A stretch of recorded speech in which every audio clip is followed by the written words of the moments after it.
Today we're going to be talking about Machiavelli. Sound good?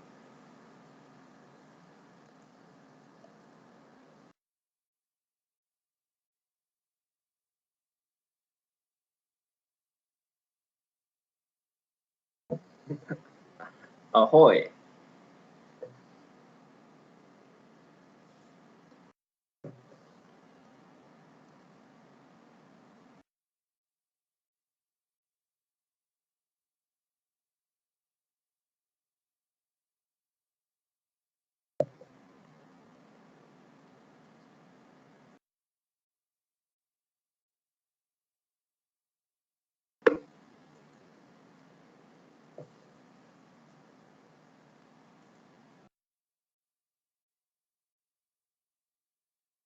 Alright, well actually let's see if we can get this viewer count above 50.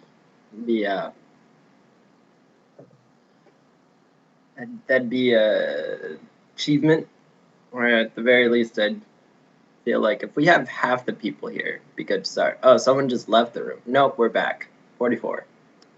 45. And we get 5 more. Nope, back to 44.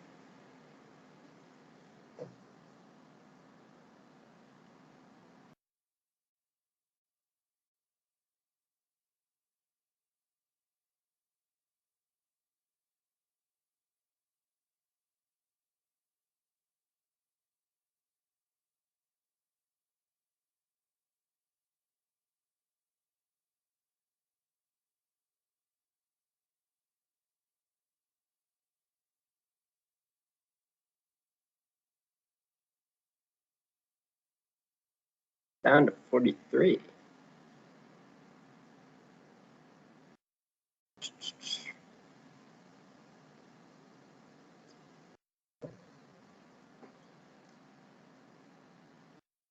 Five. I might have to give up this dream and start anyways. We can't get above 50. By the way, I appreciate whose ever user icon is Virginia Woolf. Good choice. Virginia Woolf is one of my favorite writers. Quite a difficult read, but if you've ever read To the Lighthouse, it's an amazing book. Sort of classic example of stream of consciousness writing, along with one of my other favorite writers, William Faulkner, who's of course an American. And if you want a more modern example of that, someone writing in the same style now, I would advise you to check out Cormac McCarthy, who of course recently won the not the Nobel Prize, the MacArthur Genius Award, and he also, a couple of his books been made into movies. Which, apparently the movies are pretty good, although I've never seen any of them.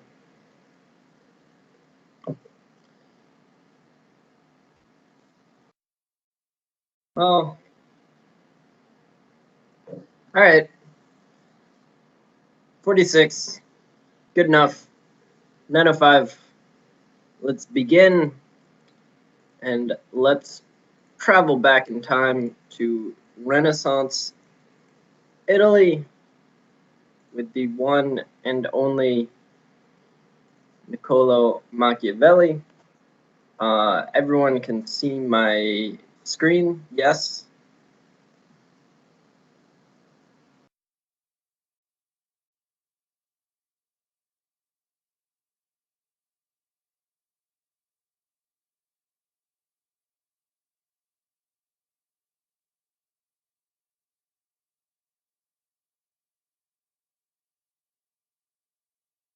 Alright, good stuff. So, let's begin with Niccolo Machiavelli. Alright, so first of all, introduction. Why are we talking about him? So he's considered by many to be the founder of political science. sort of, if you think of Francis Bacon as the founder of modern science, Niccolo Machiavelli is the founder of political science. He uses, not empirical evidence, not experiments, but many, many anecdotes, many stories, and whatever, to come up with a rational way of not how one necessarily should rule in a moral sense, but should rule in order to achieve a certain end, um, which of course is what political science is about now, um, and also his influence as a thinker is pretty profound. Everyone from Henry VIII, was the King of England who broke off from the Catholic Church. Talked about him last time, so it's this rather stout gentleman right here, to Republicans such as John Adams, who was one of the founding fathers of the United States, also the second president of the United States. It's really profound because Machiavelli was the first person to really write a how-to manual for politics, right? Before this, there wasn't really anything you could read or follow if you just wanted to succeed, which is pretty interesting. It's a very Renaissance sort of thing that, along with a how-to manual for painting or mathematics or whatever, read this book if you want to learn how to paint. Read this book if you want to learn how to do geometry. This is read this book if you want to succeed in politics. So it's actually very, it's very well respected. It's still studied today. People use it as a business manual, which, as we'll go through it, you'll be able to see why exactly it is that people use the Prince especially as a business manual. Although you do sort of get the sense that anyone who would run their business as ruthlessly as Machiavelli says you should run a state might be a successful businessman, but he probably wouldn't be a very pleasant one. But let's talk about Niccolo Machiavelli, who is that somewhat, he looks a bit like a ferret. So it's not the world's most handsome guy, so he's this guy on the right here. So he's born to a well-off but not noble family in Florence in 1469. So his father's a lawyer. So Machiavelli has the advantages that you'd expect. He has good education, reasonably, he never goes hungry or anything like that. But he's not noble, so he doesn't have political privileges. So in 1494, so when Machiavelli is 25, Florence became a republic after the expulsion of the Medici family, and Machiavelli is granted a minor government role, which is where he really starts to see politics happening. By the way, I don't know how much you guys have covered in your other classes, but so Florence here is, in modern day, it's like a province in Italy. At this point, Italy was divided up into a bunch of small competing countries. So Florence becoming a republic means that it's, democratically elected leaders, and it's totally on its own, right? It's not part of a larger country called Italy because Italy doesn't exist yet. And who exactly the Medici family are, we'll cover later. For right now, it's just all you need to know is that they're a very wealthy family that controlled Florentine politics. All right. So along with his minor role producing documents, Machiavelli was an ambassador to the papacy, so to the Pope and the Pope's court. And there he sees the brutal state-building methods of Cesare Borgia and his father, Pope Alexander VI. And Borgias are another powerful family who we'll cover a bit later in the lesson. So at this point, again, late 1400s, early 1500s. Being a pope is not so much a religious calling as it is a political calling. People become popes because they want to be wealthy or because they're ambitious, or alternatively because they're put there by someone who wants to have a pope in his pocket to make him wealthy. So yeah, it does sound a little strange though for Cesare Borgia's father to be the pope, especially because the pope isn't supposed to have children. So yeah, we'll cover that in a sec too. This should just all key you into the fact that this is a very extraordinary time to be living. So Florence comes under the Medici control, so the same original family, again in 1512. Machiavelli ends up expelled from his office as an ambassador and as his document role. He's accused of conspiracy, and then he's tortured, and the Medici being tortured is presumably not that fun. They took their torture pretty seriously. And finally, he realized he didn't have any future in politics. He retires to his estate, and he writes political works as well as plays. And the political works he writes are what we'll read today. I've never read his plays, but apparently they're quite good. And then he dies in 1527. And then his epitaph, so what they write on his gravestone, I rather like. It's Tanto nomini nullum par elogium. Now, my Latin pronunciation is not so good, but what that means in English is so great a name has no adequate praise. So even before he died, Machiavelli was regarded as like one of the great thinkers of the Renaissance. And as you probably saw with reading Bertrand Russell, according to Russell in the pre-reading, Machiavelli is also alive sort of during the end of the Renaissance, of the Italian Renaissance. I mean, that date is a little hard to determine, but you'll be able to see why exactly Russell would think that. Okay, so Machiavelli lives this pretty tumultuous life. It's pretty crazy. You know, he lives through Florence becoming a republic, then Florence becoming, well, not a republic, but coming under Medici control again. He's tortured, he's expelled, and all around him at this time, he sees the same sort of pattern happening in the rest of what we now know as Italy. So it's a pretty incredible time. So just to give you an idea of exactly how many states there are. So this is what we now consider Italy, right? This boot, including Sicily.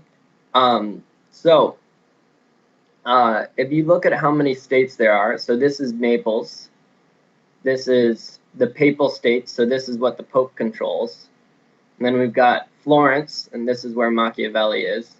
So it's all of these states were constantly going through power struggles. They were constantly killing each other and invading each other and whatever. So you have to think that if you're someone like Machiavelli who wants to develop theories about who gets power and who keeps power, this is a great place to be. It's sort of like developing theories about how companies, you know, which companies survive, which companies succeed while living in, say, Silicon Valley. Or to use a Chinese example, like Shenzhen, right? You're going to constantly see new companies being formed, and you're going to constantly see old companies being demolished, and you'll be able to develop a lot of theories about why some companies succeed and some companies fail. So for historical background, I thought we'd look at the papacy. So these are the Papal States, the Medici family, which controls Florence, both at the beginning and at the end of Machiavelli's life, and the Borgias, which controlled the papal state. All right, so the papacy, or the papacy. So by the year 1300, the papacy had lost much of its power. In the Dark Ages, so maybe 800 to 1000, they were real strength in Europe. But by the year 1300, due to corruption and other empires rising up, they're not quite so powerful. So there's a new pope who comes in, Pope Boniface the Eighth, and he wants to reestablish the pope as like a powerful figure.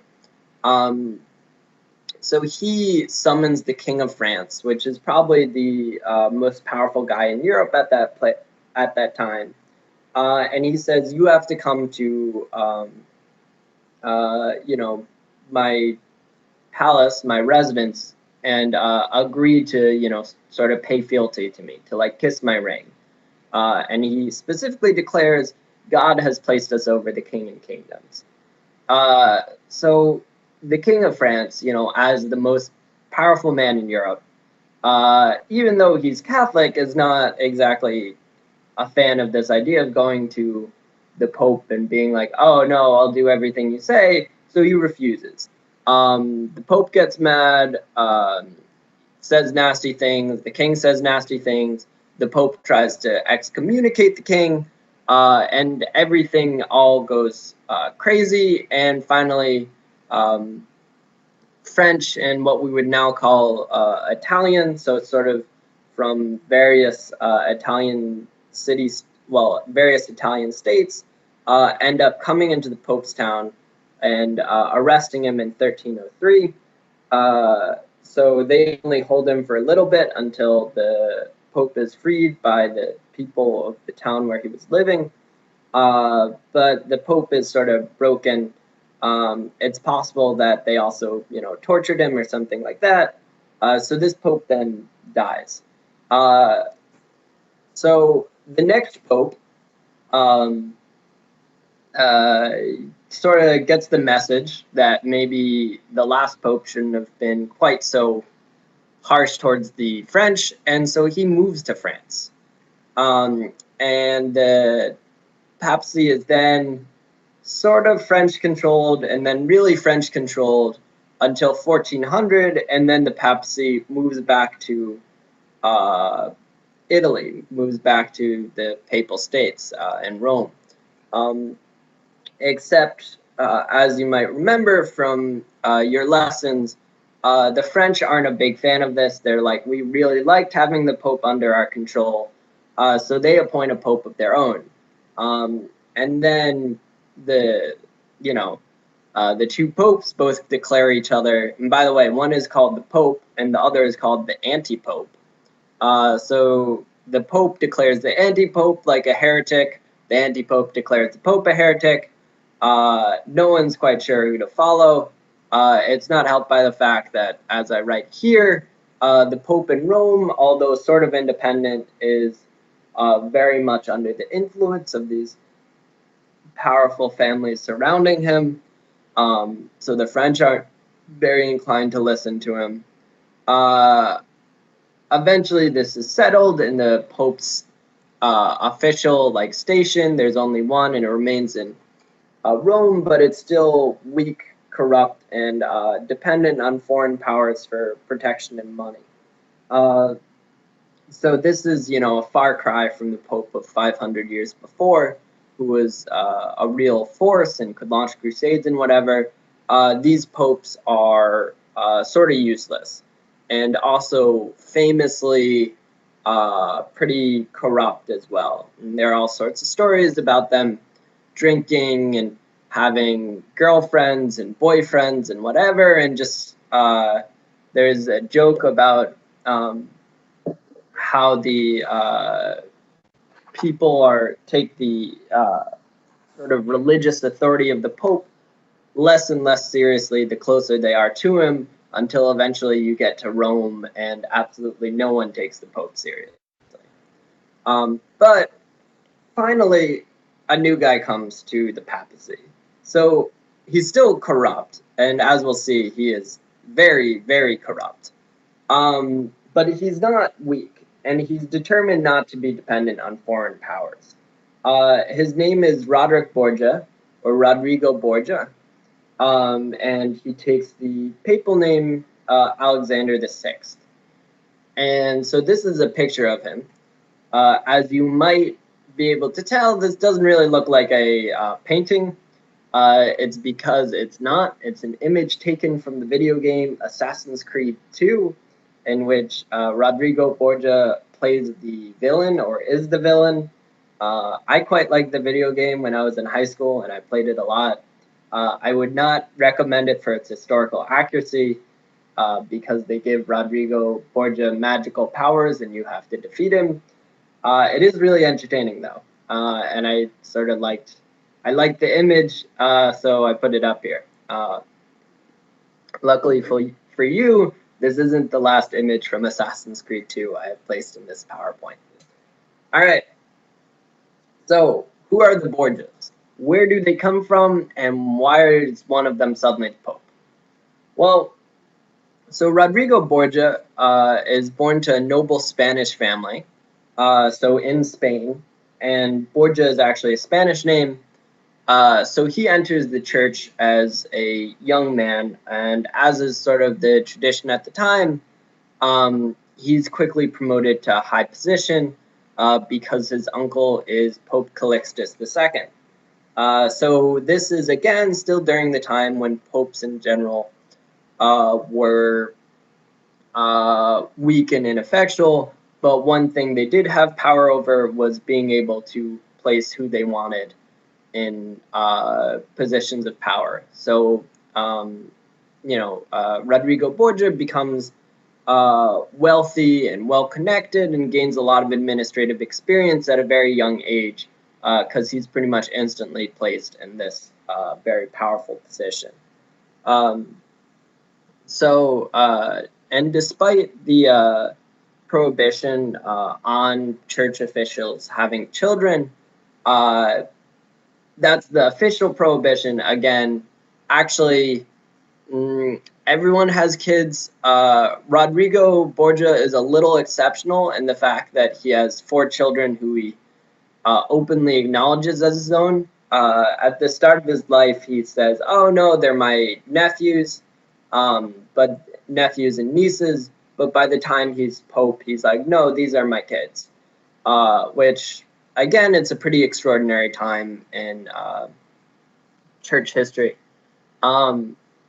So, yeah, by the time papal election in 1492, Rodrigo had become incredibly wealthy, and that actually turns out to be very useful, considering that the whole papal election is decided by bribes.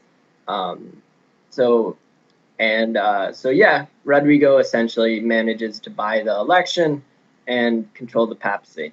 So this, by the way, this picture here may look like a painting, but it's not. It's an image from the game Medieval Total War. So I promise I won't have too many more video game images in here, but I do think it's entertaining how many American video games have Rodrigo Borgia as a villain. I don't know who started that, but it's pretty entertaining. All right. So when we last left off, Rodrigo Borgia, he just became Pope over a Milanese candidate. Remember, Milan is one of the sort of nations of Italy, and a French-backed candidate. And again, the French king at this point is still probably the most powerful man in Europe. So it wasn't easy to become Pope. And like that just shows how sort of good at politics and backstabbing and whatever Rodrigo Borgia was, because he was living in an era where if you weren't good at it, you'd probably end up dead. So Rodrigo, once he becomes Pope Alexander VI, sets his son Cesare, who's on the right here, up as a cardinal. So that's a very high position in the church. But Cesare Cesare's brother dies, so another one of Rodrigo's illegitimate sons, and Cesare says, instead, I'm going to sort of pursue politics. So he becomes the first person in history ever to resign from being a cardinal. Other people didn't even know that was possible, but Cesare just does it. So he wants to set up a government, and which is pretty difficult, considering that first of all he has all this power, and Italy comes from the fact that his uncle is the Pope. But in order for him to set up a government, he needs to not rely on the power of the church, because as soon as his father dies, if he's relied on the power of the church, everything will disappear. So Cesare, he experiences a lot of success at first, and the stories of exactly how he experiences success are fascinating, and Machiavelli goes into them in great detail. But basically, his sort of tactic is play everyone against each other, and as soon as he has no more use of someone, he stabs them in the back. He's not a nice guy, in other words. So Cesare is almost succeeds, but his government collapses after the death of his father, because Cesare, who, as Machiavelli put it, planned for everything except for his own illness. So when his father dies, he's very, very seriously ill, and by the time he recovers, it's too late. He's sort of missed his chance. His government collapses. Cesare becomes a mercenary, or what in Italian is known as I think, condottieri, which again, he's just selling his services to various other leaders for money, and he dies in 1507. Sort of interesting historical note here is Leonardo da Vinci travels with Cesare for a year, so that's like the Leonardo da Vinci who painted the Mona Lisa, and he travels with Cesare as his military architect and engineer. And it's hard to tell, but apparently was somewhat close with Cesare. But yeah, so the Borgia family does continue. They don't die out when Cesare dies, because of Lucrezia, who's Rodrigo's illegitimate daughter, who sort of pursues a different path to power. She marries 3 times, maybe kills one of her husbands, has 10 children, but the important thing is that each one of her marriages is to powerful nobles. All of them are outraged by Rodrigo, and by the end of it, although Lucrezia actually dies in childbirth, because having 10 children isn't easy in modern day era, never mind in when they didn't have proper medicine. Rodrigo did pick the husbands very well. So the Borgias are never as powerful again as they were when Rodrigo Borgia was the Pope, but they do still continue as somewhat, powerful statesmen and nobles. So, who else are we talking about? Well, let's talk about people who did manage to survive. So, again, Cesare dies in 1507. So Machiavelli is around for long enough to basically see the Borgias at the height of their power, and then the Borgias collapse. Meanwhile, the other family who he really makes an impression on him is the Medici, who have a different path. So the Medici had been somewhat historically important family for hundreds of years, but their story really starts with Giovanni de' Medici, or de' Medici, the founder of the Medici Bank in 1397. So, remember 1400,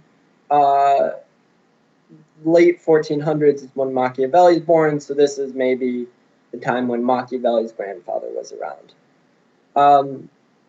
So Giovanni de' Medici establishes the Medici Bank as the official bank of the papacy, thanks to his support return to the papacy to Rome. So this is when the papacy is still in France. He provides financial support for the papacy to return back to Rome.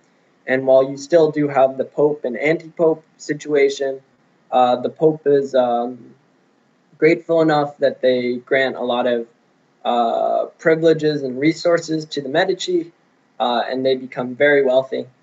So here's a Medici bank around that time period. I think this is around 1450s or 1500s, something like that. So, you know, it's actually pretty similar to what you'd expect today. You have tellers. So this is someone asking for money. This is someone, you know, weighing out how much money they have. And then this is someone keeping the books. And by the way, in terms of keeping the books, if any of you have taken an accounting class, double entry accounting with the credits and debits, that might not have been invented by the Medici, but they were the first to use it sort of across all of their operations. And their operations do get huge. They control a huge amount of money and a huge number of banks. So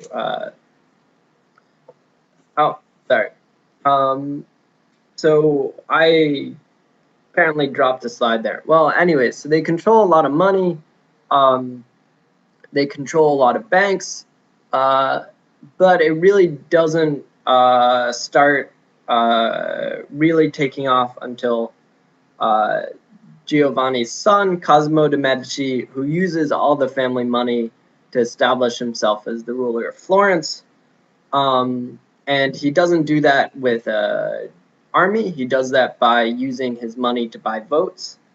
And then throughout the and while there are, you know, bumps in the road, including the expulsion of the Medici during Machiavelli's lifetime, and then the return of the Medici, they generally succeed with their huge amount of wealth and never by being too public with it. They're always very quiet about the fact that they control Florence, and they live nicely, but they're never, you know, have these huge armies or anything. They just prefer sort of to act quietly in the background, let the city run as it does, and when things get a little scary or hairy or whatever, as Machiavelli found out, they just quietly take care of it. So in his case, they seize him and torture him for a year. So they're not nice people, but they're certainly a lot less overt in their methods than the Borgias. So throughout the next several centuries, the Medici would be leaders in the Catholic Church. I think they have 3 popes with the Medici name. They'd be, of course, very prominent businessmen, very prominent politicians. They end up all over Europe because they marry everyone and they partner with everyone. And the last official heir to the House of Medici dies in 1743, although relatives continue to be part of the nobility to this day, which is pretty amazing. If you think of these people who were powerful in the 1400s, still are wealthy and powerful in the year 2016. Says something, but I'm not sure what. So yeah, we have sort of these 2 case studies, if you will, using business terminology. The Borgias, who sort of are loud and use military power, and the only Borgia who really survives is the one who sort of, you know, marries and uses her children to keep the Borgia name alive, or at least keep the Borgia bloodline alive. And meanwhile, you have the Medici, who are much quieter and use economic power, and they survive for centuries using their banks and wealth. So you have to think this would provide quite, or sort of prove to be quite an impact and someone who is interested in politics, right? Seeing these two powerful families, seeing their fates, gives Machiavelli a lot to think about. So we're going to look at Machiavelli's political science and philosophy through his two most famous works, The Prince and Discourses on Livy. So by the way, on the right here, this is The Little Prince, which is a book that the prince has nothing to do with, but it is so common that the two are confused that I had to point it out. You have no idea how often they're confused. The Little Prince is a children's book, and it is a lovely children's book, but it has nothing to do with the prince. Literally nothing. It is one of the most famous books like in the world, nothing to do with the prince. All right, cool. Before I begin, is everyone with me?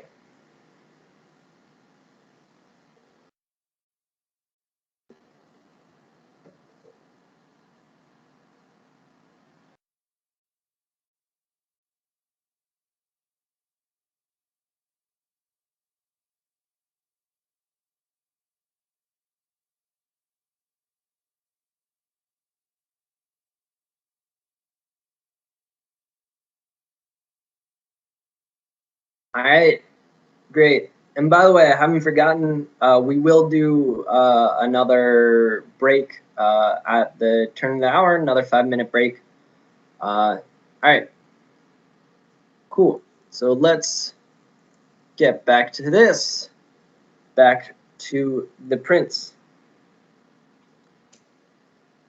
So, the prince, as you'd expect, from first of all, a book named The Prince, second of all, from a guy writing at the time of all these princes, deals with princedoms, deals with people who have recently gotten territory and are trying to control it all on their own.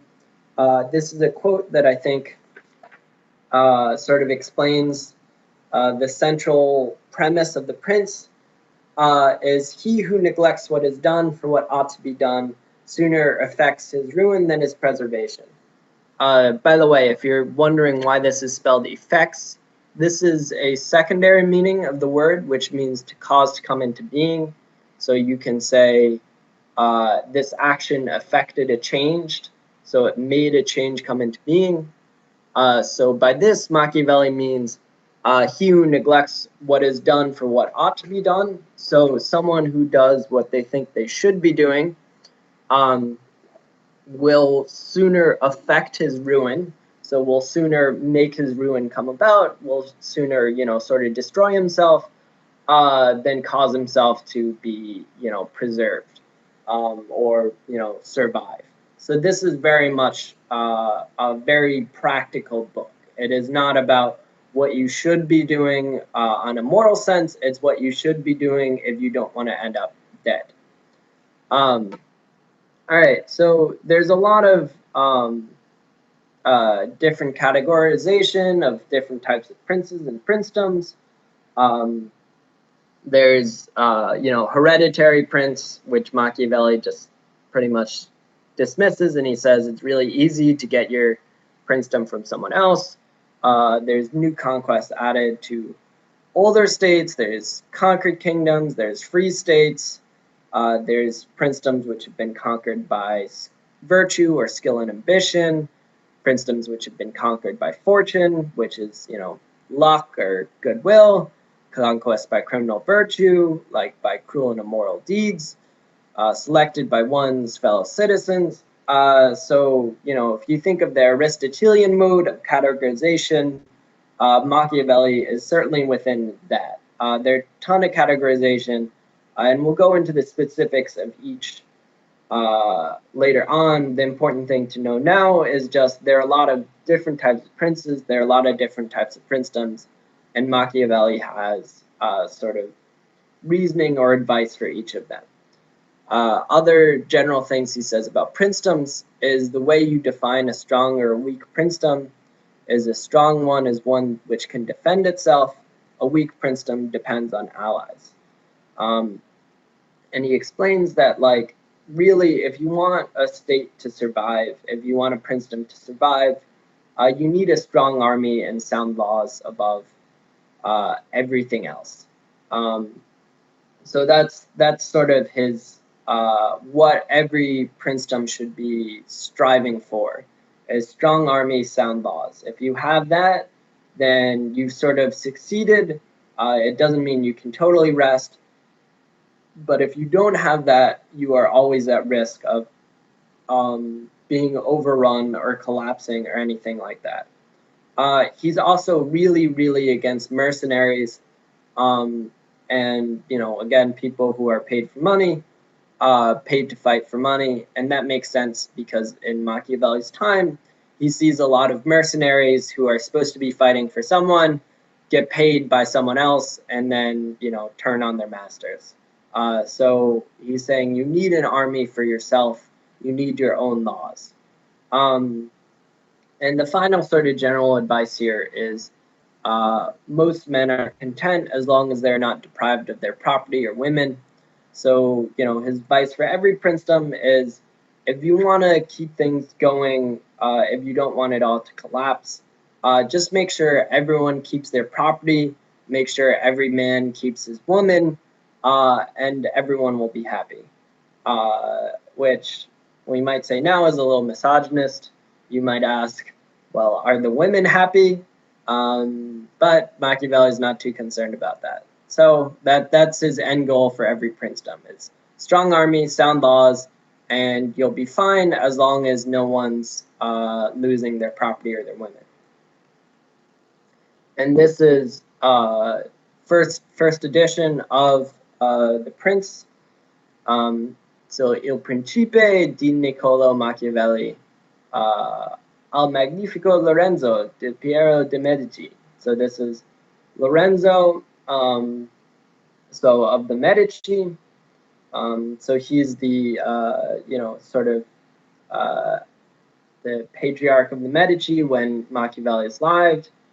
And here we have Duca Valentino, who, as we'll find out, is another name for Cesare of Borgia. So here, again, he's already saying, like, I'm going to teach you how to be a prince based on the examples. Well, this is saying it's written to the Medici, so he's written it for the Medici,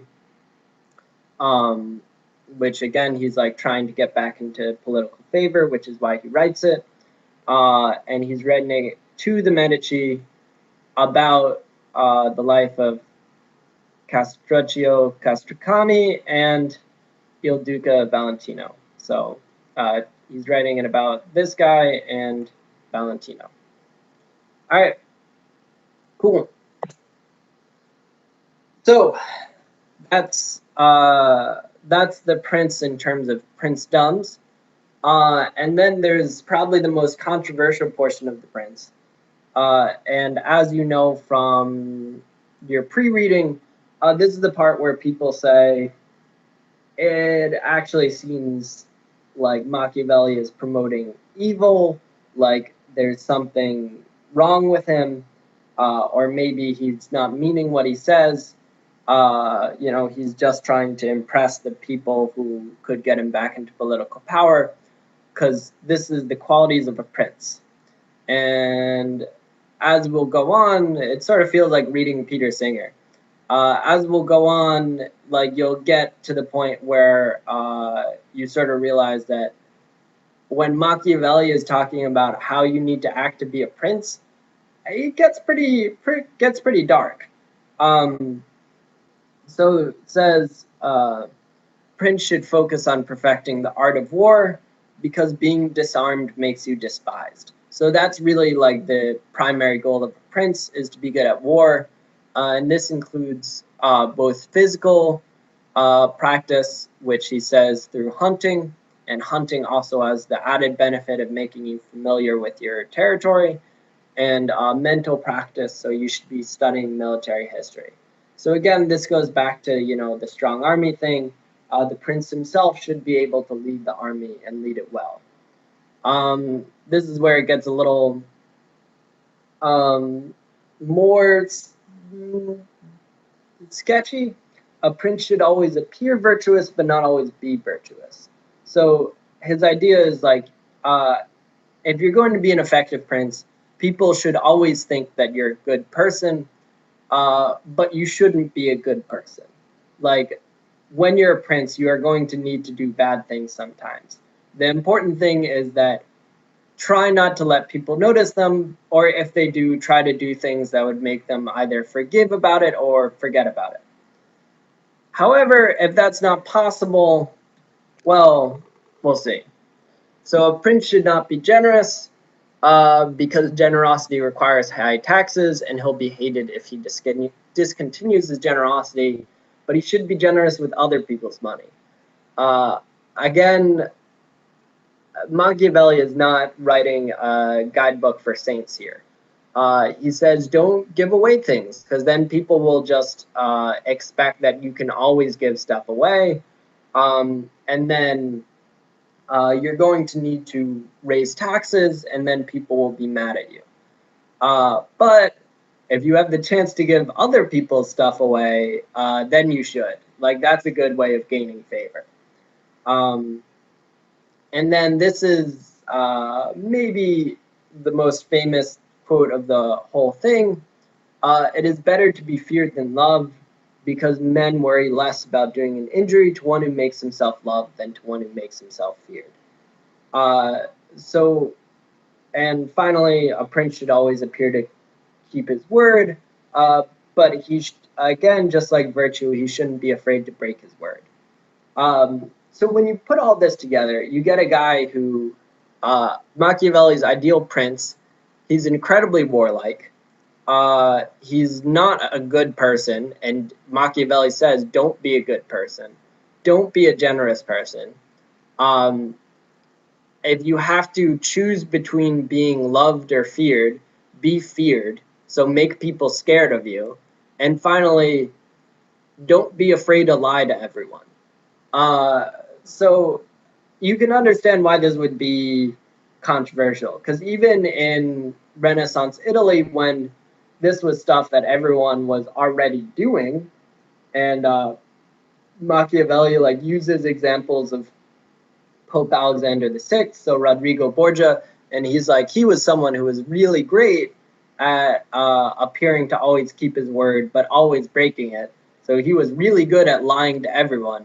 Like in Renaissance Italy, yes, everyone does this, but it's not something you talk about. So this section especially proves to be incredibly controversial. All right, so that was very, very brief rundown of one of Machiavelli's famous books, and the one that we'll sort of discuss in detail when we read through the text in a bit. And then what's always puzzled historians is his other famous book, Discourses on Livy.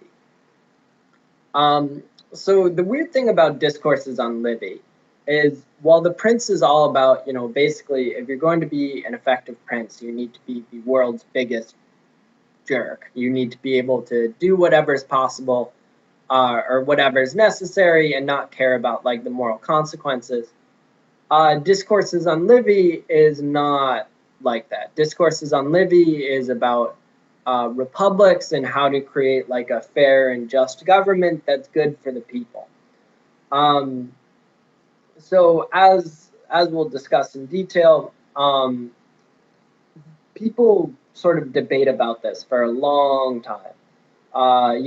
Is it possible that, for instance, Machiavelli didn't mean anything in The Prince and he was just trying to impress the Medici? Is it possible that he, wrote the whole thing as a satire? Did he change his mind between the earlier Prince and later Discourses on Livy? So we'll sort of discuss each of those claims in turn. But what is pretty amazing here is how different this book is.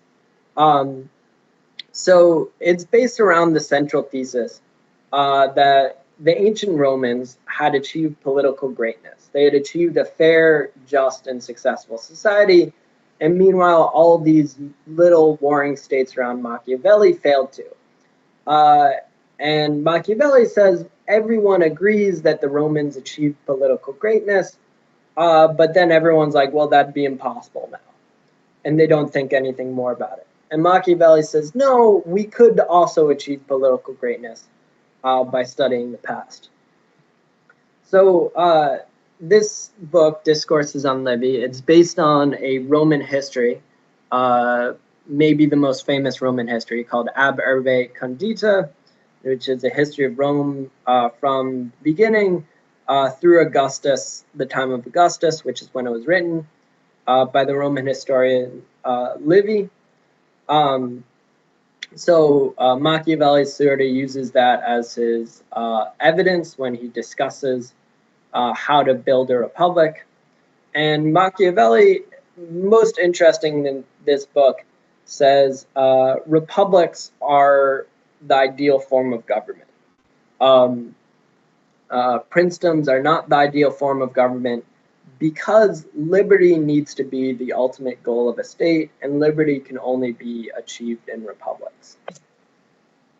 So, you might think that's a little weird for a guy who wrote a book called The Prince, to write another book saying, well, if I had to choose a form of government, I would not choose princedoms. So, why does Machiavelli think that? Well, Machiavelli uses France as an example of a perfect monarchy. So he says the best princedom can only turn into the best monarchy, and France, in Machiavelli's eyes, is the best monarchy under King Louis XIII, who is this gentleman right here. So Parliament checks the power of the kings and nobles, which means the entire state is peaceful and secure. This isn't England, it's not a constitutional monarchy, so Parliament doesn't have equal power to the king, but Parliament is somewhat of a check, especially on the nobles. All of them, Parliament at this point is pretty much all the nobles getting together and arguing, so each individual noble can't do too much damage by himself. And this system of what we would call today checks and balances means that all of France is peaceful and secure. And that's pretty good. That's pretty good. Peaceful and secure is, about as good as it gets for a monarchy. But it can never be free. Because for a monarchy to be free, the people need arms. But a monarchy can't give the people arms. Because they're always worried that they're going to be overthrown. So they disarm the people, and that makes the people passive and impotent, right? So they don't feel like doing anything, and they can't do anything. And if they can't do anything, and they don't feel like doing anything, then they're not really free. Machiavelli says this isn't only like a moral thing, this is also a practical thing. A free state has an advantage over a non-free state.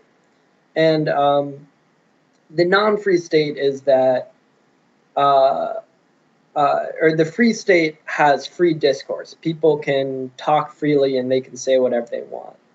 And while that ends up being very loud and, disruptive and whatever, the advantage of that is people can choose the wisest course of action together, and they can choose the best leader together. And the idea is you can convince one guy, so you can convince a king, even if he's a good person, to do something dumb. It's much harder to convince everyone to do something dumb. In the same way, during a hard time, like say a country invades, the people can choose the best leader for the times, then the leader can change himself. Or the leader can choose someone else in his stead. And he specifically uses the example of Hannibal's invasion of Rome, in which the Romans are able to choose a leader to defend Rome successfully against Hannibal. And he says that's something that wouldn't happen if Rome hadn't been a republic then. If Rome had been a monarchy, they wouldn't have had the flexibility to choose a better leader, and Rome would have fallen. So what's the only case in which republics fall? Is republics fall when their institutions fail to change with the times. So specifically, what he says is people are republics fall when um, uh, the institutions no longer reflect the will of the people, and that means they're more stable than princedoms as well. Uh, this thinking is really interesting when you think about the justification of the Americans in 1776, who were big fans of this when they're setting up their government. And as Russell says, it seems like something that actually wouldn't be out of place in, like, an 18th century political text. So yeah, let's try to reconcile the two, though. So how is it that some guy could have written a book saying princes need to be ruthless and dishonest and bad and everything else, and then another book which is like, oh, by the way, republics are great, everyone is free, there's free discourse. So there's been a lot of solutions proposed to this. The Prince is a satire, so the Prince is supposed to be deliberately either funny or it's supposed to be sort of deceptive, like Machiavelli's like, this is how everyone's acting around me, aren't they all jerks? Other people say Machiavelli didn't believe a single word he wrote, he just wanted his job back. Other people say Machiavelli changed his mind after he wrote The Prince. I don't believe any of that, especially because Machiavelli, in the beginning of The Prince, says, I've already written on republics elsewhere. And normally that's understood as he's already written discourses on Livy, although he hadn't published it yet. So we have to think that Machiavelli never repudiated either of them. He never said, The Prince is not something I believe. I think, and if you read it, it's carefully written. Like, I think he really tried to write something good for both of them. And I think the real thing is there's a tradition in the Renaissance of admiring skill wherever you find it. And for someone like Machiavelli, you know, the tradition here is admiring the skill of building a princedom, first of all. And second of all, he thinks republics are the best form of government. But whether, as Bertrand Russell puts it, whether you're a saint or a sinner, you're still going to need to have the same skills in order to build a government. You're going to have to be able to play the game, so to speak. So The Prince is about how to play the game, and maybe it goes a little bit overboard, but it is about how to play the game. And then discourses on Livy is what you should be aiming for ultimately if you want to be a good person, or if you want to develop a government that's a good form of government that will last. All right, so we'll go into the backgrounds of his philosophy after the break, but right now let's take a 5-minute break, so I'll see you back here at 10:05. Sound good?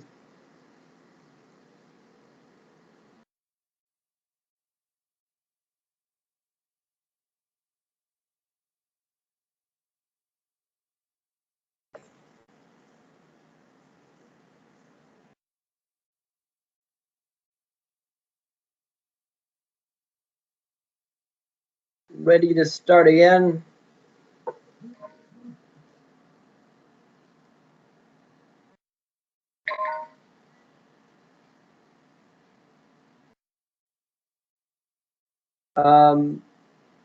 Okay, so someone has a theory about whether, or someone has a question about whether or not Machiavelli's theories were popular in his time. So we'll go over that more, uh, but the answer is yes, very much so. They pretty much hit like a bombshell, and I mean that in every sense, because his theories were super controversial, banned, unbanned, banned, unbanned, and all the while they got more and more popular. And remember, Henry VIII isn't that long after. Um, Henry VIII isn't that long after Machiavelli, and he's already read it and he's already a fan of it. So you have to imagine that if a prince in England has read it and he's a fan that quickly, then it's really spread fast. And the other question is whether or not it was popular to talk about a prince in this way. Well, Machiavelli knew which side of his bread was buttered on, to use an American expression. So he's not going to talk bad about the Medici. Um, in any way. Like he's very careful to make sure he's not offending the Medici. But yeah, he can talk about princes in general. Like no one's gonna be mad if he talks about Cesare Borgia after Cesare Borgia dies, because it's a completely different state. Um, and it's someone who's dead. It'd be like me talking badly about um, I don't know, the king of some country in Africa. Like, people would, no one in America would have a problem with me talking badly about some king in Africa who's dead, right? And I think overall people just found the text really, really interesting. All right, good questions. And now let us begin again.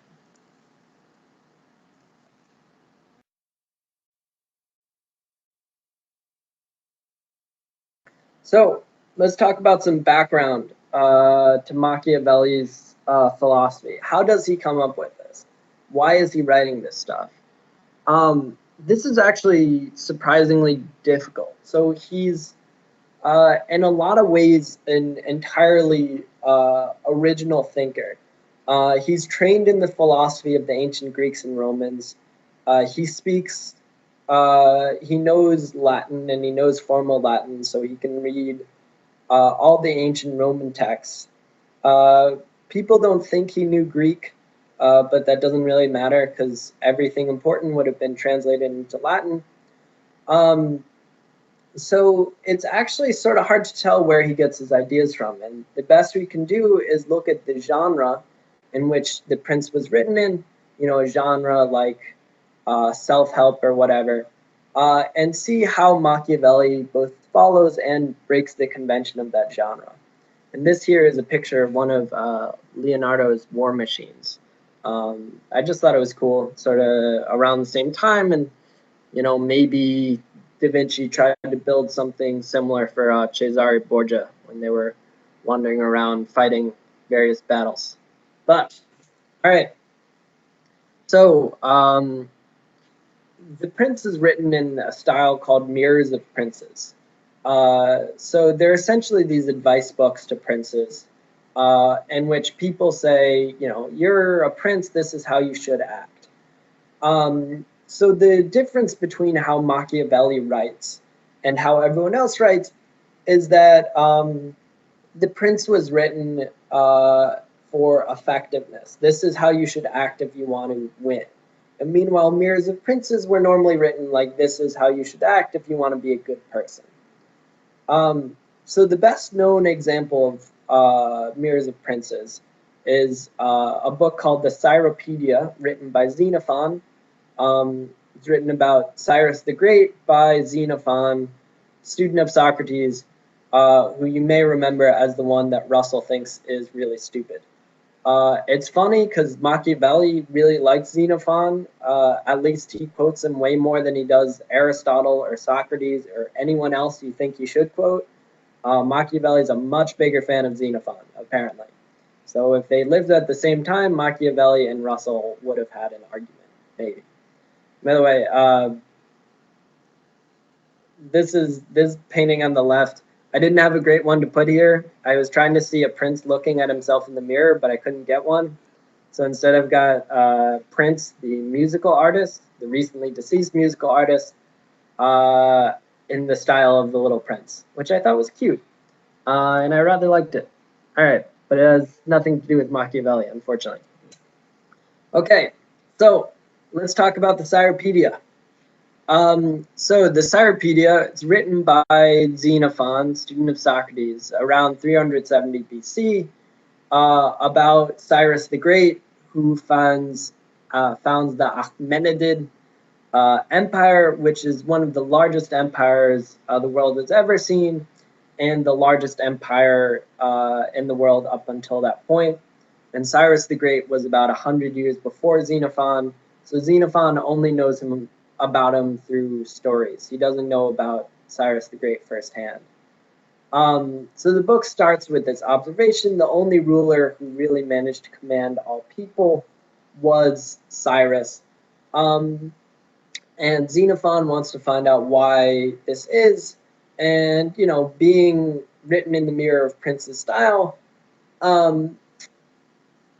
the reason why Cyrus succeeds commanding these people and building this empire is because he embodies classical virtue, and he's forgives everyone, and he's kind to everyone, and he's honest, except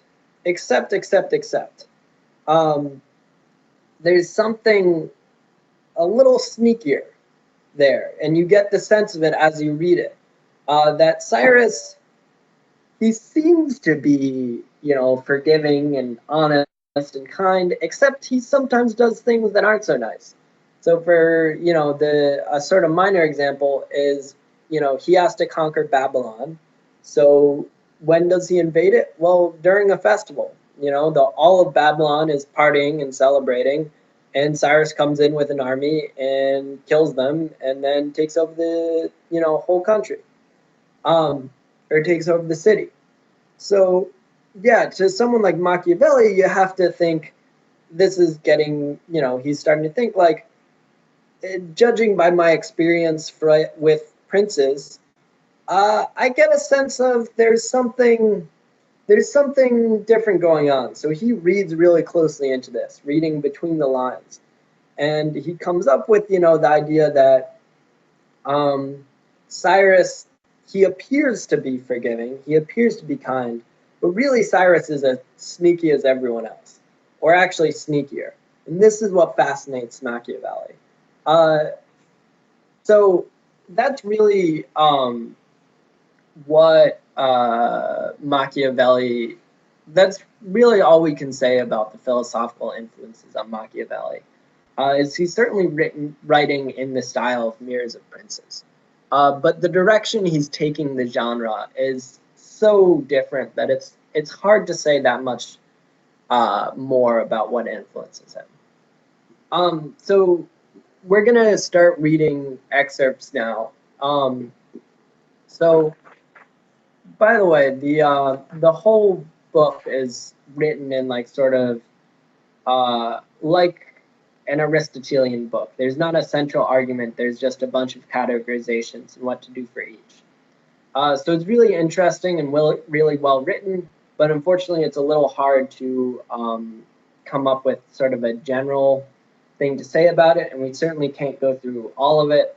So I'm just taking excerpts that I find particularly interesting or illuminating, and we'll be going through those.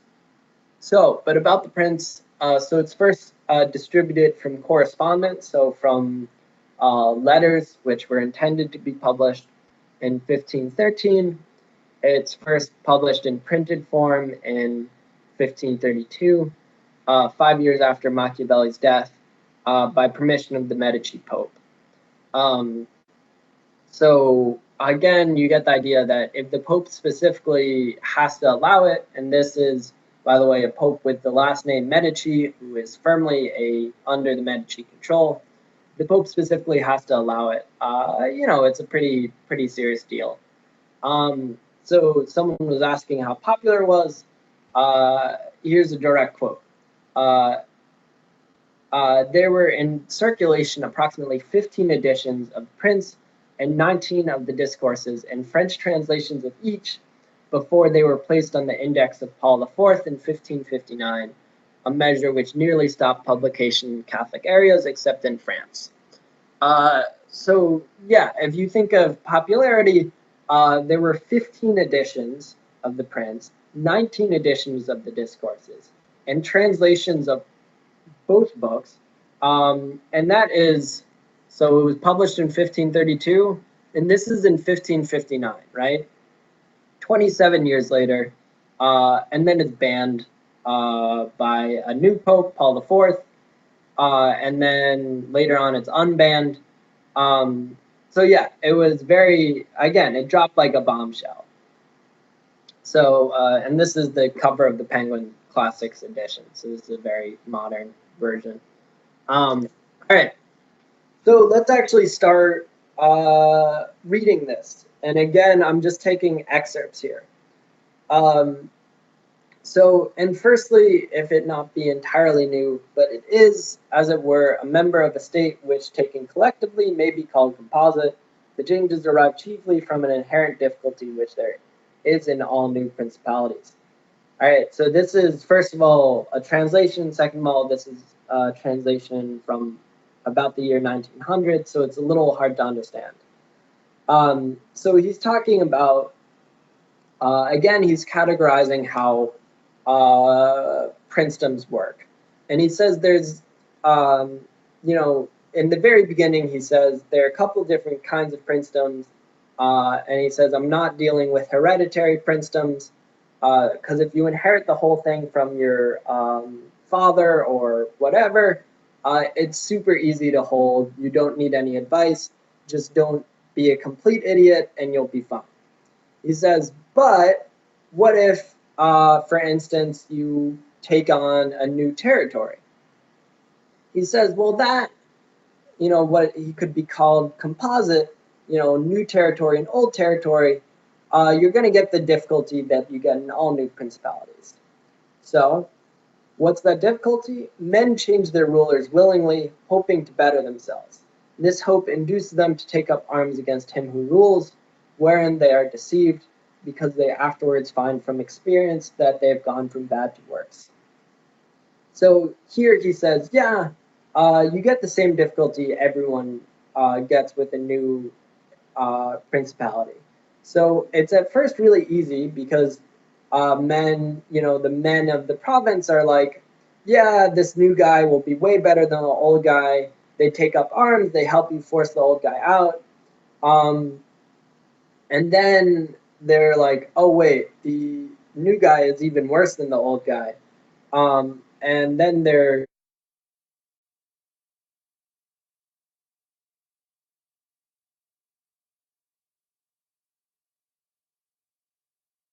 change in the Prince, as it's written, is its political science. So he doesn't just say this like someone like Aristotle would. He has to provide a historical example.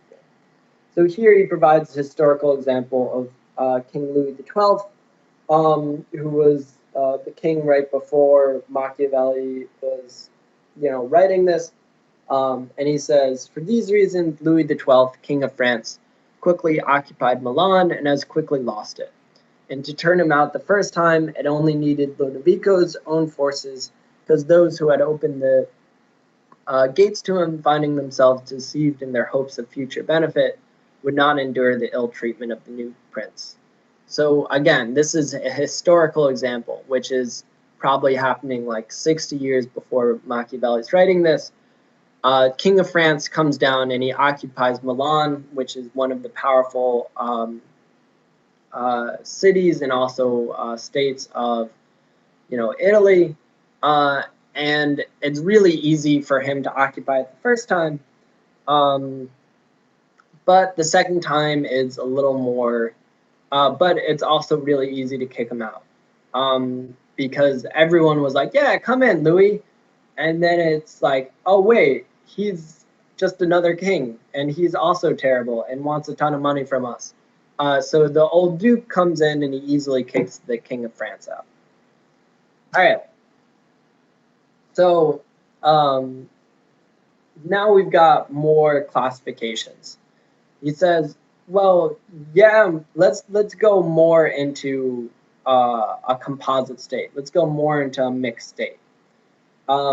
He says there are two types of mixed states. We have either you're annexing something, so you're controlling a new state which has the same language and culture as you, or you're controlling one which has a different language of culture and culture than you.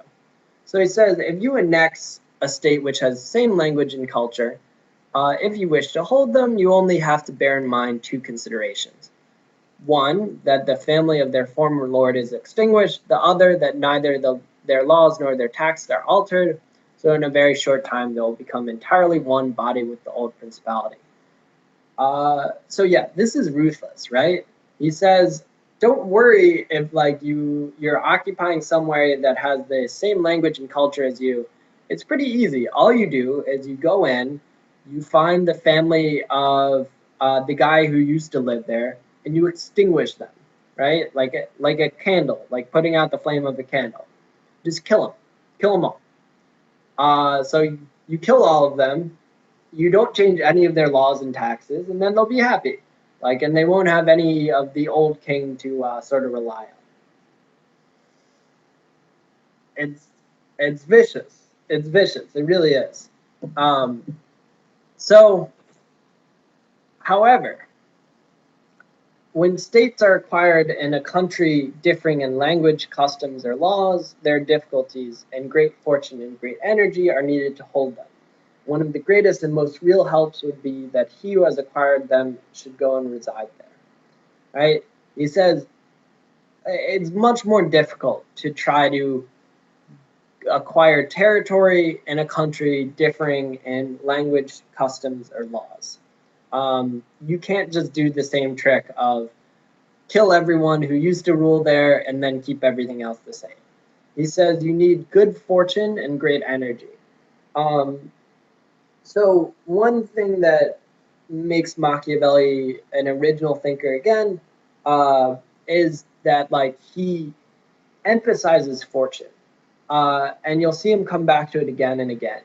It's not just um, it's not just your skill or your talent. There's also a huge amount of luck. And this makes him different because he's not saying it's by God's grace or God's will or anything. No, he just says it's luck. Like you can do everything right, and if you're unlucky, then too bad.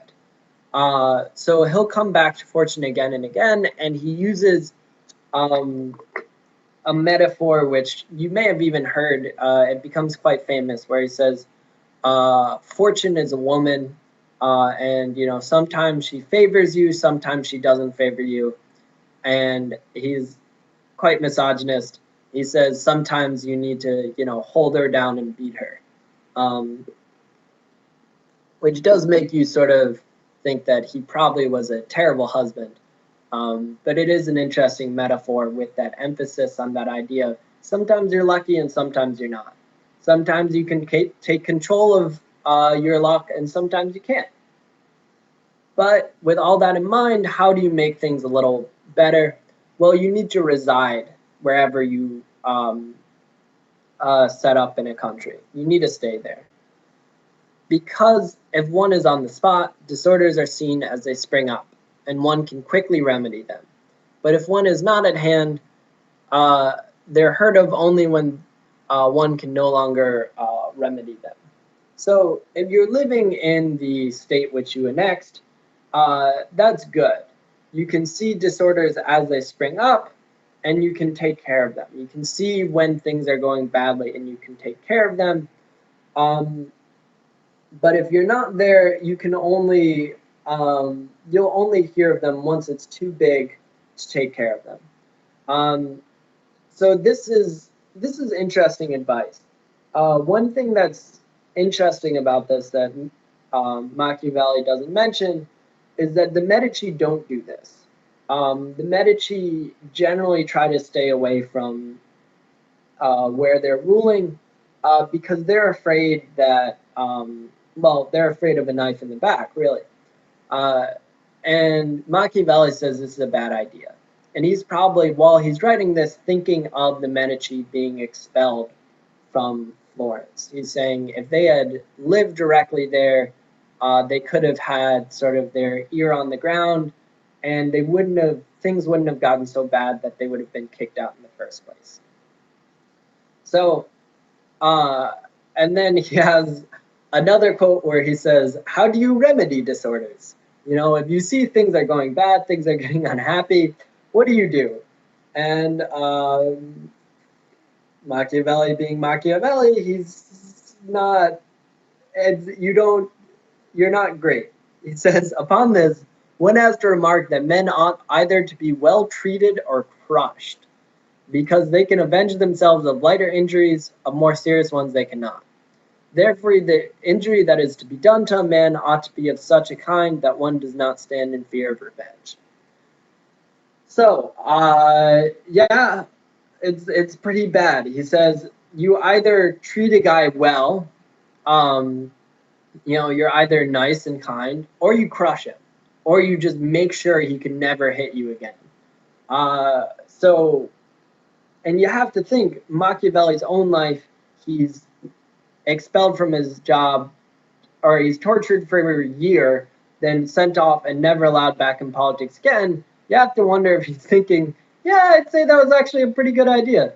Yeah, they really got me there. If they had just tortured me for a year and allowed me to come back, I probably would have tried to do something. But they have not allowed me to ever hold my job again. That was smart on the Medici's part. So yeah, it's a vicious time. It's a vicious time, really. All right. So what else should you do? So again, this is still talking about mixed principalities, where you're holding a state that differs in language or custom. So this is like the King of France in Milan. He's in a place, they have different language than him. They don't speak French. They have different laws than he does. They have different customs than he does. So what should you do? Well, he says you need to make yourself the head and defender of your less powerful neighbors, and to weaken the more powerful amongst them, taking care that no foreigner as powerful as himself shall by any accident get a footing there. For it will always happen that such a one will be introduced by those who are discontented, either through excess of ambition or through fear, as one has seen already. All right. So here's something like sort of interesting. Like, right? He says, you've acquired this country. People have welcomed you in because they think you're going to be better than the last guy. They've already figured out that you're not. So what do?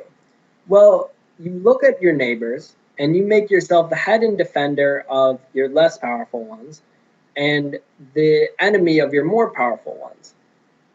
And the reason why you do this is you sort of make sure that no one's powerful enough to remove you, less powerful ones want to keep you there, and you want to make sure no foreigner shall by any accident get a footing in your country.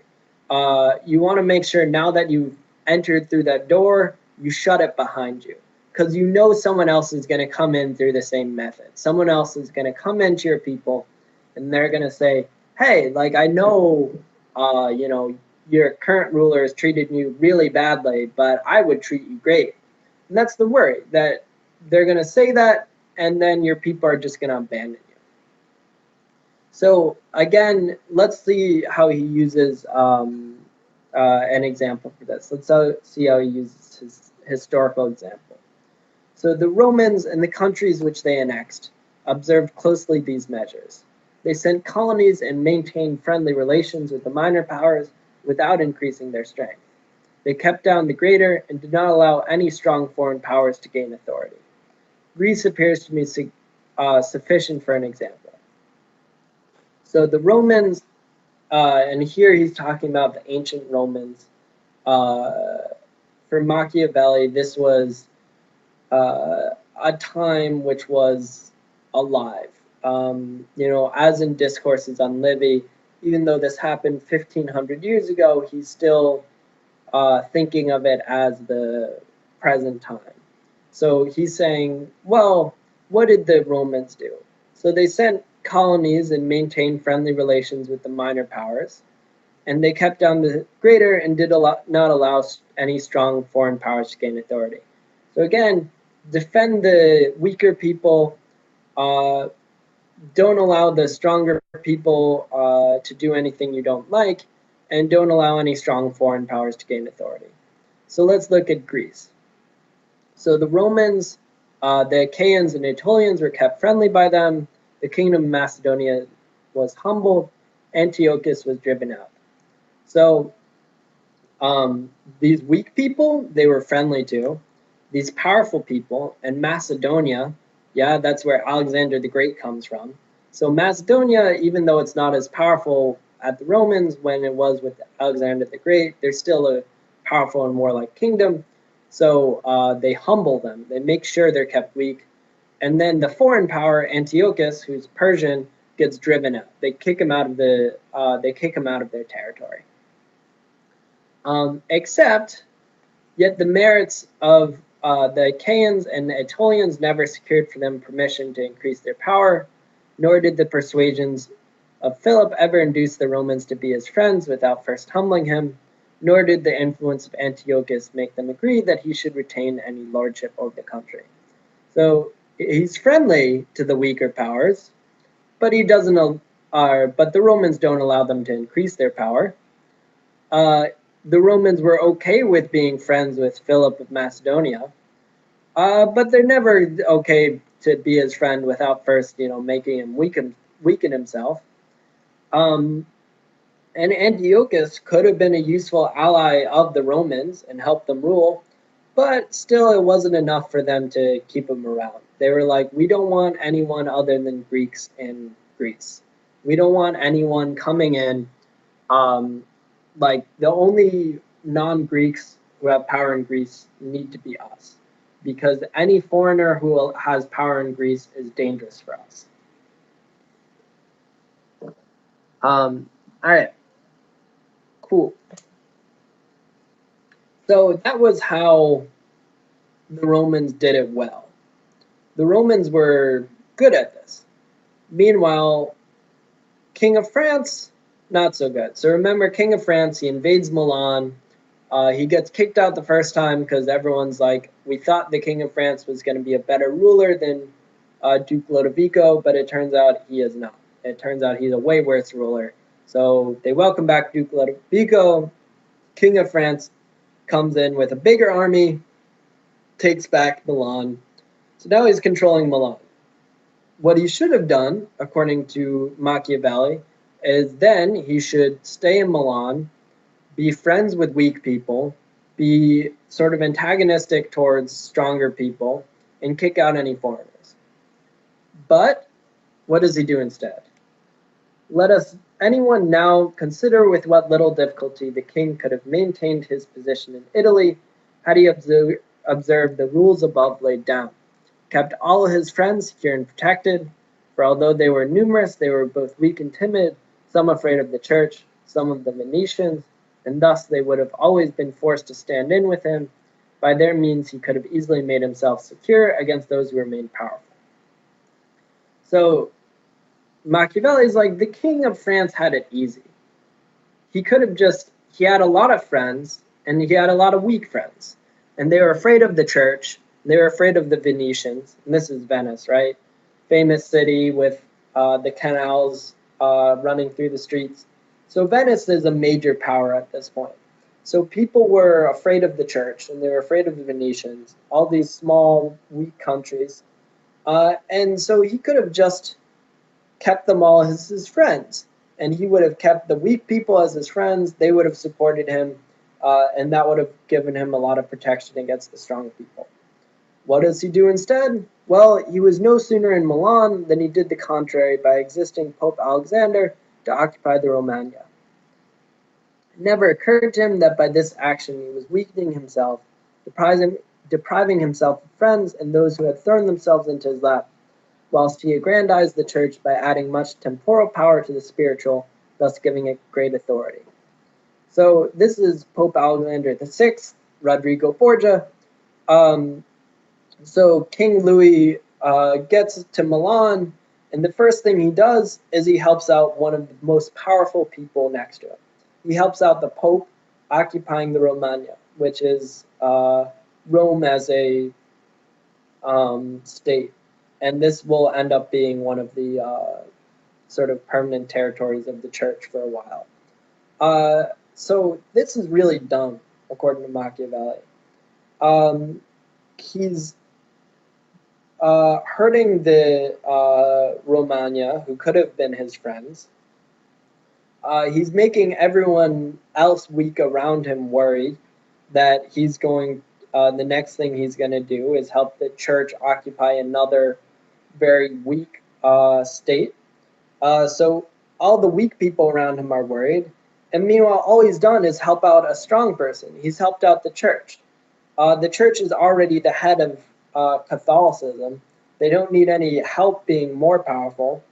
But, he's doing it anyways. He's saying, here, have a country. Like, let me help you get wealthier. Let me help you make it easier to raise an army. Like, it's, Machiavelli is like, this is so stupid. You had a perfect opportunity. Why would you throw it away like this? So, yeah. And of course, keep in mind, this is Machiavelli. He's using examples, I wouldn't say like a scientist, but certainly more like a scientist than other people who've written on the same topic. He's insistent on keeping everything he says grounded in reality, grounded in what he knows. All right, so before we start chapter 4, everyone understand what I've been saying so far?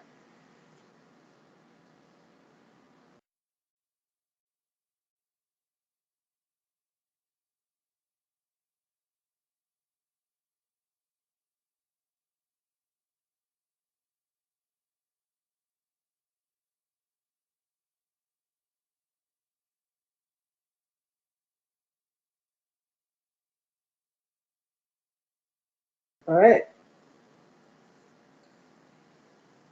Cool. Then let's keep going. So, on to chapter 4. So that was chapter 3 on mixed principalities. Now, chapter 4, we've got, he sort of explains this in, he titles this one in a real weird way. All of the titles of his chapters are quite strange. This one is called Why the Kingdom of Darius, Conquered by Alexander, Did Not Rebel Against the Successors of Alexander at his death.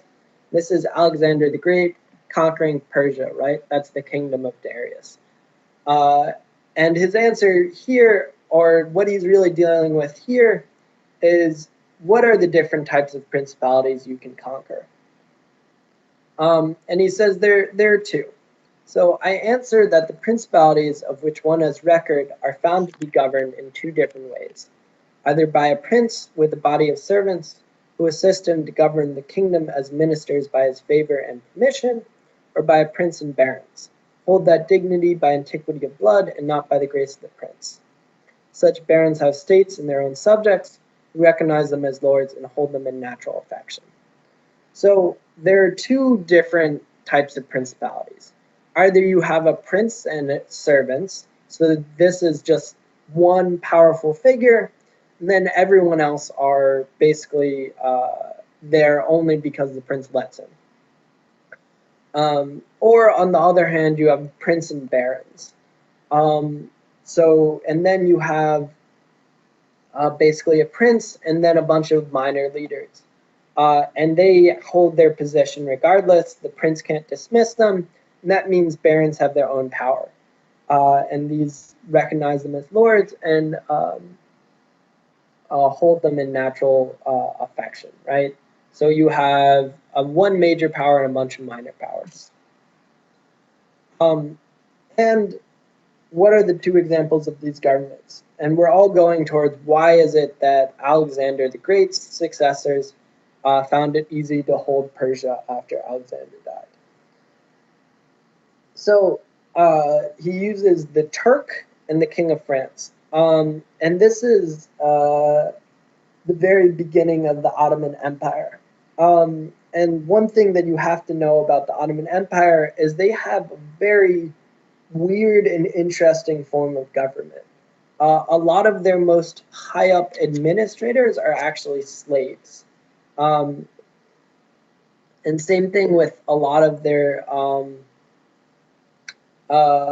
most high up in the military are slaves. And it's a very weird and unique form of government where the most some of the most powerful people in the government are not free people, and they are ruling over free people. And this sort of shifts back and forth. Sometimes these slaves, like the janissaries, which are the military ones, get overly powerful, and then the system which is set up sort of breaks down. Because really, the idea here is you're supposed to have slaves be the rulers of the government. Um, so you end up with a well-ruled state. So everyone who acts as a military general or an administrator is only doing that in order to benefit the state, not to benefit themselves. It's fascinating, and I wish I could talk more about it, but that's all the information you need for right now. So, Turk and the King of France. The entire monarchy of the Turk is governed by one lord, the others are his servants, and dividing his kingdom into sanjaks, he sends their different administrators, and shifts and changes them as he chooses. So this is true. He has different provinces, and each province gets a different administrator, and it's not shift and change them as he chooses. They actually get changed pretty regularly. There's a schedule to it to make sure no one can establish a base of power in any specific province. And this says, but the King of France is placed in the midst of an ancient body of lords, acknowledged by their own subjects, beloved by them. They have their own prerogatives, nor can the king take these away except at his peril. So the king, on the other hand, remnants of the feudal society, in the midst of an ancient body of lords. So there's a bunch of like powerful barons and whatever who all have their own soldiers, who have their own peasants, and they have their own like abilities, and it's very difficult for a king to rule over them. Some kings of France after Machiavelli's death are actually somewhat successful, most famously King Louis XIV. But yeah, this is true of France throughout its history, that you have very powerful lords.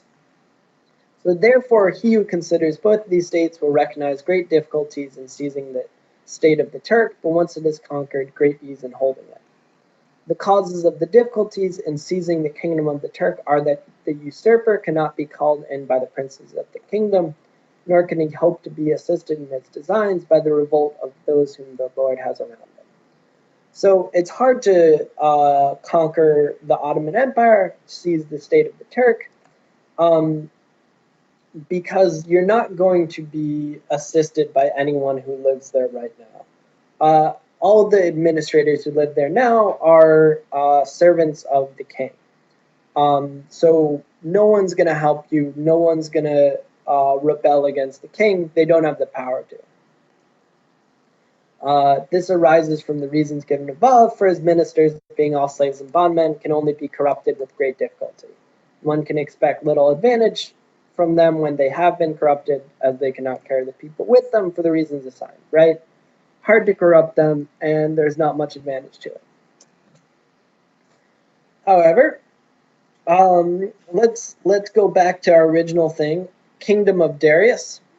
So this is Persia.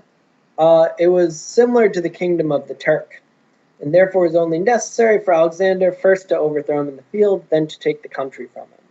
So as soon as Alexander kills the king and takes over the country, he's fine. After which victory, Darius being killed, the state remains secure to Alexander.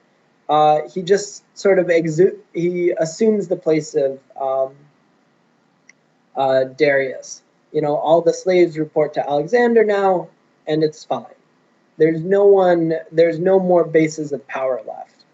So meanwhile, in France, if you take over the Kingdom of France, you are the King of France, you have the same problem that the King of France has, which there are a bunch of bases of power still left. There are a bunch of armies left. There are a bunch of there are a bunch of peasants left. There are a bunch of administrators left, all of whom, if they don't like you, can easily rise up against you. So, but if Alexander's successors had been united, they would have enjoyed the kingdom of Darius securely and at their ease, where there were no tumults raised in the kingdom except those that they provoked themselves. So Machiavelli, he's saying it would have been really easy for them if they had just managed to not fight among themselves. Unfortunately, they did, which is why the kingdom of Macedonia did lose Persia after Alexander's death. And this is King Darius, by the way. And you can tell this is all pretty traditional Persian garb. And you should know this, but if you don't, Persia is the ancient kingdom, which is a combination of what we now know today as Iraq and Iran. And a lot of Iranians will refer to themselves as Persians. So let's skip ahead. Chapter 6. All right. So, concerning new principalities which are acquired by one's own arms and abilities. So this is, again, further classifications. Now we're getting a new sort of principality, a new sort of princedom. And this is one in which you acquire your own. So I say, therefore, that entirely new principalities, where there is a new prince, more or less difficulty is found in keeping them, accordingly as there is more or less ability in him who has acquired the state.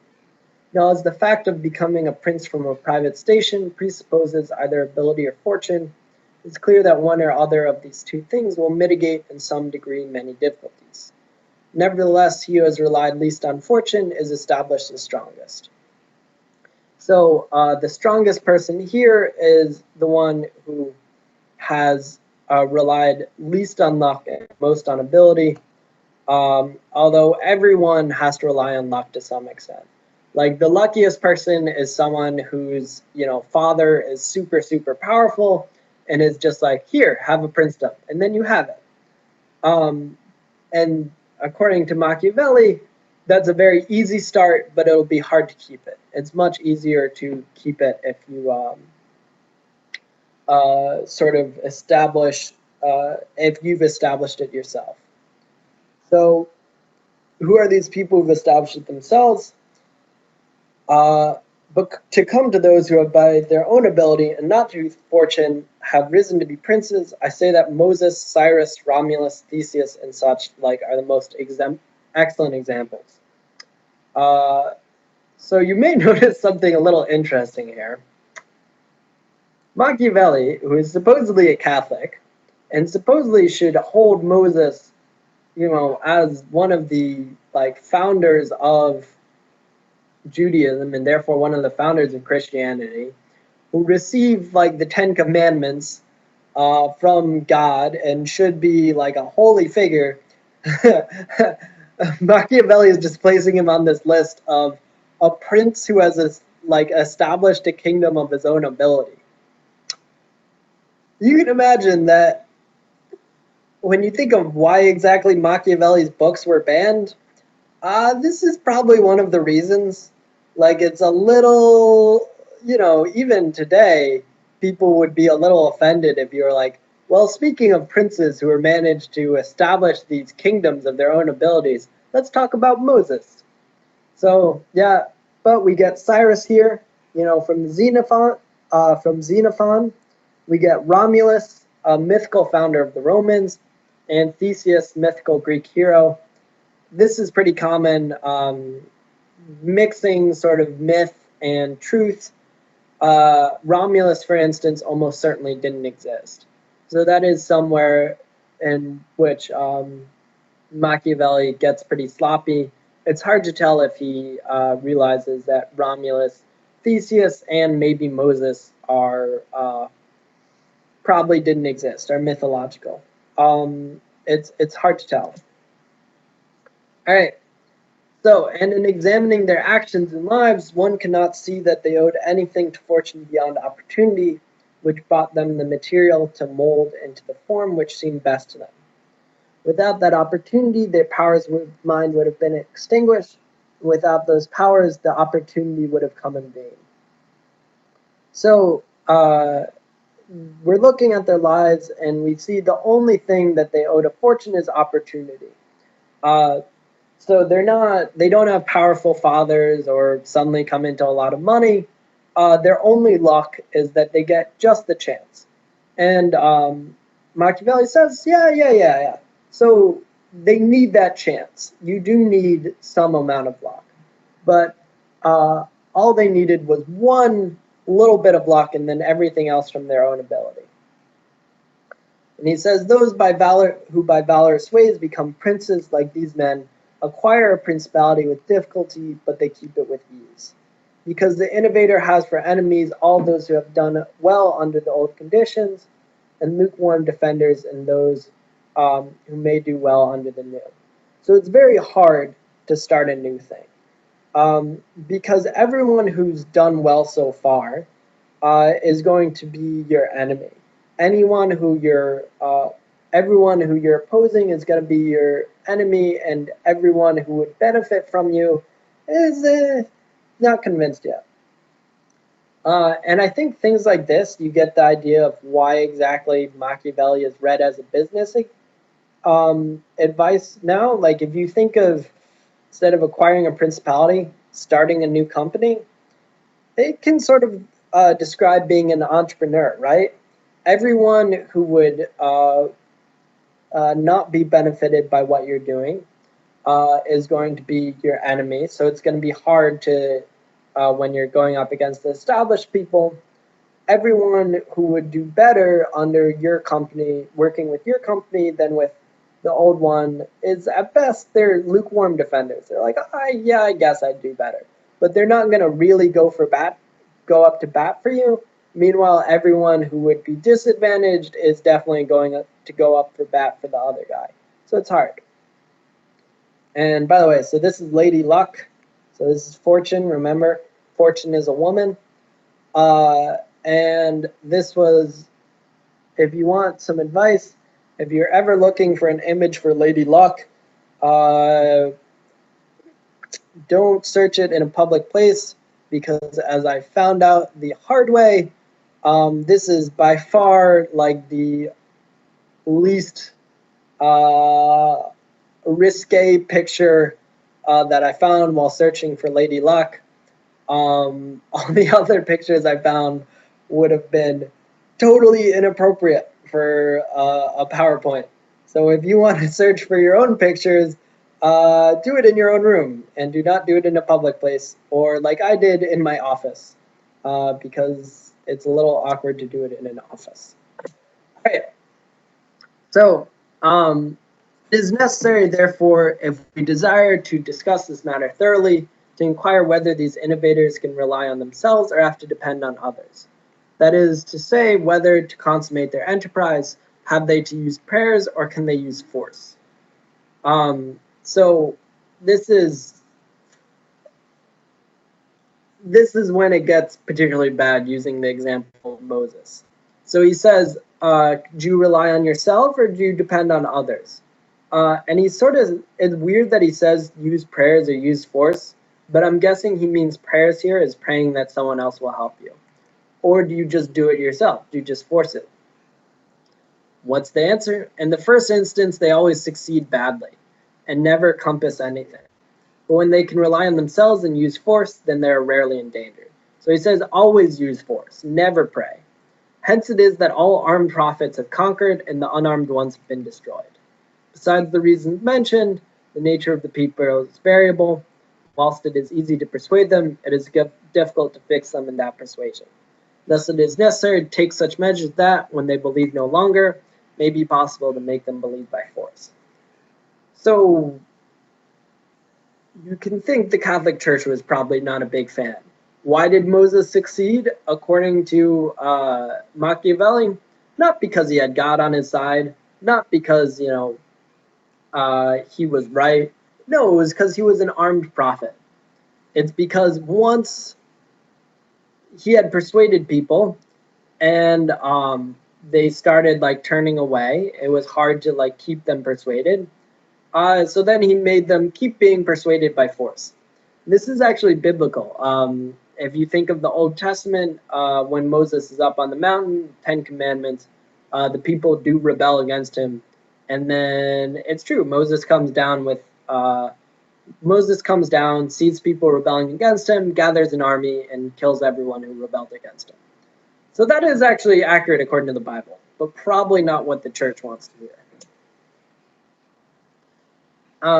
And so if Moses, Cyrus, Theseus, and Romulus had been unarmed, they could not have enforced their constitutions for long. This happened in our time to Fra Girolamo Savonarola, who was ruined with his new order of things. Immediately the multitude believed in him no longer. He had no means of keeping steadfast those who believed, or of making the unbelievers to believe.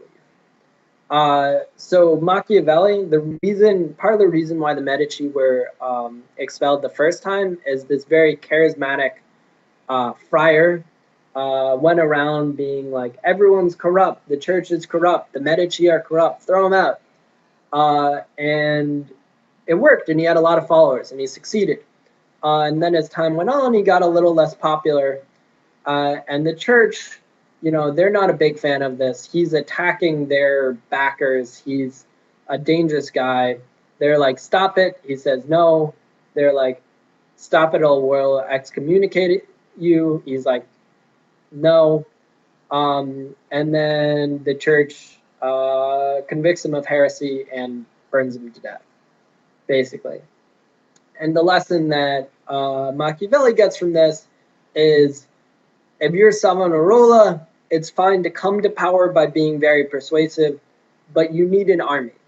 Because Savonarola's problem was, as soon as he became a little bit unpopular, the church seized him and burnt him alive. And Machiavelli said if he had just had a army, that would have been fine. So we're going to have to skip ahead a bit. By the way, this was the other image from Assassin's Creed 2. Where he discusses Cesare. And let's go to the conclusion. You should read the slides on your own for the rest of it. We don't have time right now. But the nice thing about Machiavelli is it's not like you're missing a conclusion of his argument. He's just talking about different categories of princedoms. So here's the conclusion here. So the Prince and Discourses on Livy, which we only discussed a bit, are these very masterful, well-informed works. The problem is are they philosophy? Are they even political science? They're not experiments. It's the same problem you get with Francis Bacon, except even worse, because they're not carefully reasoned. There's not the same sort of premise conclusion that Socrates would have done. They're not trying to be scientific like Francis Bacon, tried to do with his listing out. And they're not even that organized like Aristotle would have wanted. Aristotle would have done categorizations and categorizations and categorizations. It would have made sure that everything balanced and you had the same number of categories, and he would have organized it perfectly. So what is the Prince? What are the discourses? Well, it's hard to say, because for one thing, these books, of everything we've read so far, have probably had a larger impact, direct impact on the world than anything else we've read. And I mean that in terms of famous people who have read them and marked them up and said publicly that I follow them. Henry VIII, Joseph Stalin, John Adams, Alexander Hamilton, all these very famous leaders read these books, marked them up and followed them and believed in them. And, you have to think that they worked, or they must work to some extent. I mean, America has certainly grown very successful off of these ideas, even if it's not a traditional philosophical work or even a traditional scientific book. So it's interesting. To some extent, we have to think of this as another means of knowledge. It's not deduction. It is some form of induction, but it's not science. It's someone who's lived and observes very, very carefully. He lived through a fascinating time, and he kept his eyes wide open. So yeah, it's an interesting thing to think about, though. So let's. All right, here I am. Let's talk about practical things for a second, and then I'll let you guys go. A couple practical things. So first of all, if you haven't joined the subreddit, Clee Philosophy, do so. This is your chance to discuss philosophy. This is your chance to write about philosophy. I'll make an effort to respond to as many comments as I can. So it's like learning to play an instrument, right? It's great to read music books. It's great to read music theory.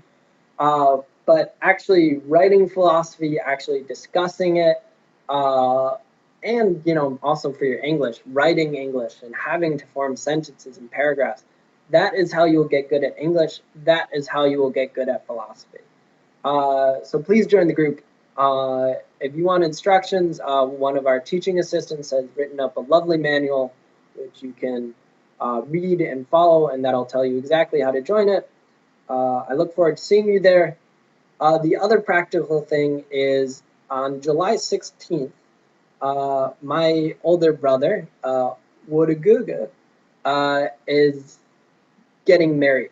And as you might expect, I'm not going to be able to have class because, when your older brother gets married, you probably shouldn't be spending the service doing a philosophy class. So we have to. Oh, thank you. I'm